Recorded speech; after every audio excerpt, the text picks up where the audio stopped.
जय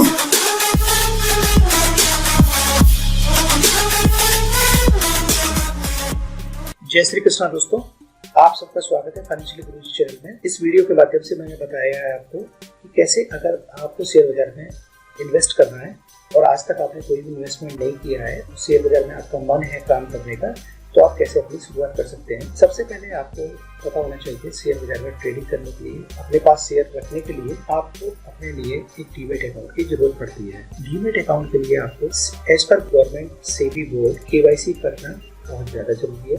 demat account और trading account खोलने के लिए दोनों ही अकाउंट एक साथ खोले जा सकते हैं और दोनों फॉर्म साथ में भरे जाते हैं। ट्रेडिंग जिस दिन आपको शेयर खरीदना बेचना है उस दिन काम आएगा।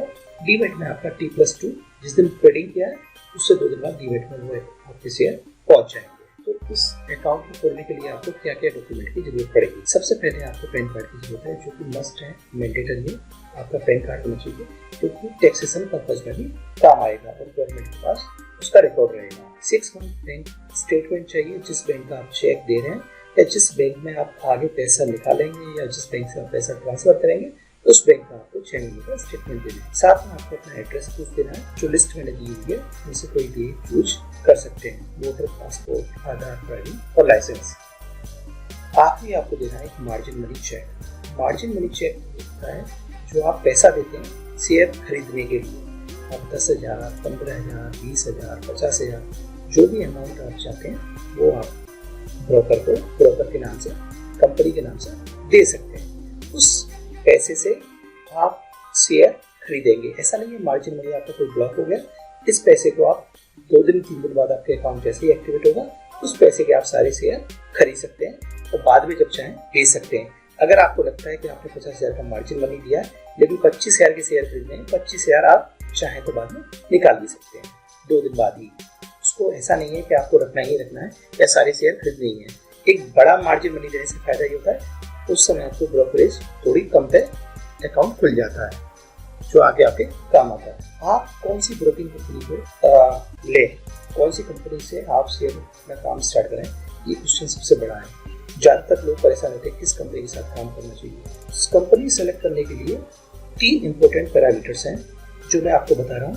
इन 3 पैरामीटर्स के अकॉर्डिंग अगर आप कंपनी चूज करते हैं तो आपके लिए बेहतर साबित होगी लंबे समय के लिए।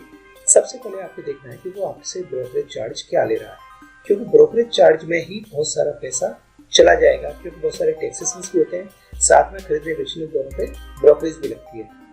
तो आपको तय करना है कि आपका 1 पैसा और 10 पैसा जाए।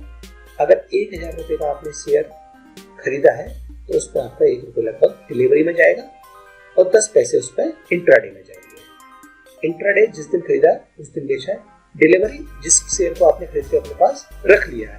Life time free demat maintenance charge बहुत सारी कंपनियां होती हैं जो 600, 500, 1,000 रुपीज एनुअल चार्ज करती हैं, लेकिन ज़्यादातर कंपनियों ने ये फ्री कर दिया है। तो ये बेटर ऑप्शन है कि आप life time free demat maintenance charges वाली कंपनी चुनें। तीसरा आपको चूज करना है कि कौन सी कंपनी का आपको सॉफ्टवेयर वेबसाइट ऐसी है जिससे आप ट्रेडिंग कर सकते हैं इजीली। बिकॉज कभी आपको पता चलता है जैसे ब्रेक्सिट का हुआ ब्रिटेन से, तो उस समय शेयर बाजार धड़ाम से गिरा। कुछ अप एंड डाउन आने हैं, जैसे पाकिस्तान हिंदुस्तान का युद्ध होना। मैं नहीं चाहूँगा युद्ध हो, लेकिन इस तरह की चीज़ों में, रूमर्स में भी शेयर बाजार डाउन हो जाता है। तीसरा, अमेरिका में इलेक्शन होना है, तब शेयर बाजार आपको लगता है चाइना की इकोनॉमी डाउन हो गई, अमेरिका की, क्योंकि ये शेयर बाजार जो इंडियन मार्केट है वो भी वर्ल्ड मार्केट के अकॉर्डिंग चलता है। और बहुत सारी चीज़ें यहाँ पे डिपेंड करती हैं कि लोग क्या थिंकिंग है, लोगों की साइकोलॉजी क्या है। मार्केट साइकोलॉजी के हिसाब से भी चलता है। उस केसेस में आपको क्या करना है कि अपनी कंपनी की सॉफ्टवेयर और जिस कंपनी से आप ले रहे हैं उसका सॉफ्टवेयर वेबसाइट दोनों देखनी है। क्योंकि क्या होगा कि अगर मान लो आपको ऑनलाइन शेयर बेचना है या खरीदना है, ट्रेडिंग करनी है, तो हो सकता है उस दिन 900 पॉइंट से सेंसेक्स डाउन हो जाए, 200 पॉइंट निफ्टी डाउन हो जाए। आपका मन है कि 50,000 रुपये का शेयर और खरीद लूँ, इंडियन मार्केट फंडामेंटली स्ट्रॉन्ग है, आगे बढ़ेगी। तो उस केसेस में आप तुरंत अपने ही ऑनलाइन सिस्टम से शेयर खरीद सकते हैं, क्योंकि जिस समय आप फोन लगाएंगे पता चलेगा फोन ही नहीं लगेगा ब्रोकर का, क्योंकि 4-5 फोन 10 फोन होंगे वहाँ पे लाइन में और सारे फोन बज रहे होंगे। आप जैसे लोग, हम जैसे लोग फोन पे फोन लगाते रहते हैं, फॉल मिलता नहीं है उतनी देर में शेयर अप एंड डाउन, क्योंकि शेयर मार्केट है 1 मिनट में ऊपर 1 मिनट के नीचे, कुछ पता नहीं है। तो उस कंडीशन में आपको ये देखना है कि कौन सा सॉफ्टवेयर ऐसा हैंडी है जिससे आप शेयर खरीद सकते हैं, ले सकते हैं और जरूरत हो तो आप उसकी ट्रेडिंग भी ले लें। इसके अलावा अभी दिमाग में बैठे कौन सी कंपनी इसके लिए बेटर है, तो मैं सजेस्ट करूँगा आपको Kotak, Zerodha, Religare, Motilal Oswal, share Khan, angel broking. ये जो कंपनियां हैं वो कम ब्रोकरेज और अच्छी सर्विसेज के लिए जानी जाती हैं। और मैं आपसे ये भी बोलूँगा कि यहाँ पे जितने भी प्राइवेट बैंक है, HDFC, ICICI और bank of Baroda, union bank या SBI, इन सबको अवॉइड करें, क्योंकि इनके ब्रोकरेज चार्ज जो मैंने आपको 1 पैसा 10 पैसा दिया था वो 5 पैसे से 1 रुपये तक होती है। 10 टाइम्स 5 टाइम्स बिगर होता है साइज उसका। तो आप जो है कंपनी जिससे भी लें उससे पहले बार्गेनिंग कर लें कि आपको क्या ब्रोकरेज देगा। 1 पैसा 10 पैसा बार्गेनिंग के बाद मिल जाता है और अच्छा रेट है, उससे नीचे बार्गेनिंग मत करना। मैं भी नहीं कर पाया। आगे बताता हूँ आपको कि जब आपको ब्रोकर कोई भी अगर आपको लगता है कंपनी मैंने पसंद कर ली, गूगल पे नंबर डालिए, ऑनलाइन रिक्वेस्ट है आजकल, जिस नंबर को आप डालेंगे सेलेक्ट करेंगे वहाँ से टोल फ्री नंबर आपको कॉल बैक अरेंज हो जाएगा।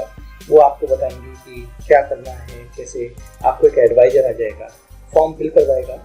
आपको वहाँ पे 3 चीज़ें बिल्कुल ध्यान रखनी है क्या क्या आपको करना है। एक तो NSE BSE F&O सेगमेंट जरूर चूज करें। F&O मैं नहीं कहूँगा आप चूज करें। फ्यूचर एंड ऑप्शंस होता है जिसमें कि आपका जितना का शेयर खरीदना बेचना है उसकी लिमिट 10 टाइम्स ज़्यादा मिलती है। तो मैं नहीं कहूँगा ये तो पूरी तरह से, अगर आप देखेंगे 1 महीने के लिए निफ्टी की जो एक्सपायरी होती है लास्ट थर्सडे को होती है हर महीने में, उस दिन में सौदा बराबर करना होता है। तो शेयर को ऊपर जाएगा या नीचे जाएगा ये भी एक तरह से सट्टेबाजी है। तो मैं नहीं कहूँगा F&O सेगमेंट में आप जाएँ, NSE BSE को चूज करें। NSE BSE क्या है? NSE नेशनल स्टॉक एक्सचेंज है, BSE बॉम्बे स्टॉक एक्सचेंज है। NSE पे वॉल्यूम ज़्यादा मिलते हैं तो जल्दी ट्रेडिंग हो जाती है, सौदा जल्दी खरीदना बेचना आसान हो जाता है।